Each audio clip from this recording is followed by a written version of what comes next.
Adobe Photoshop CS3 pamācība asināšana. Tātad asināšana ir filtrs, ko izmanto, lai padarītu attēlu dzidrāku. Šeit mums ir bildīte ar mazu kaķēnu un. Nu, pamēģināsim viņu uzasināt. Tātad ņemam vienmēr strādājam jaunā slānī. Izstiepjam bildi tā, lai mēs redzam vairāk vai mazāk.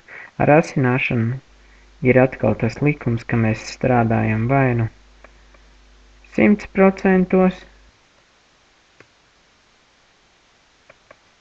vai nu 50% vai 25%.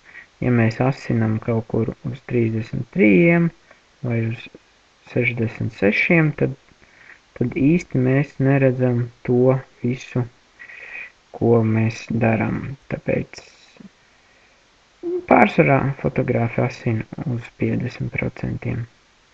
Tātad ņemam mums jauns slānis, filter, sharpen, unsharp mask. Nospiežam to, un mums atverās tāds tā kā it kā šeit plugins ārā. Tātad ar to asināšanu ir tā, ka šintenī lodziņā mēs redzam it kā kas mainās, un mēs arī redzam lielajā ekrānā, kas mainās. Uzliksim uz kaut kādas acis, lai apmēram redzētu. Nu, šeit man turās 100%. Amount ir 100%, radius 0,5, threshold 0. Tātad, atstāsim amount 100% un mainīsim tikai radiusu. Liksim radiusu klāt, lai būtu, es domāju, šai bildei varētu būt normāli radius 2. Ja mēs paturam peli uz bildes, tad mēs redzam, kā viss izmainās. Ja mēs ejam tālāk, tad mēs arī varam redzēt.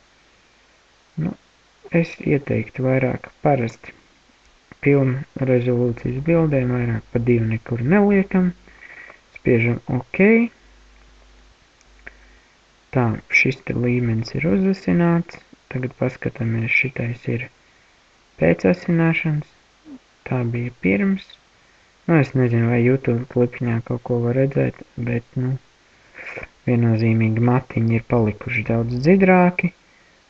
Un tas ir arī viss.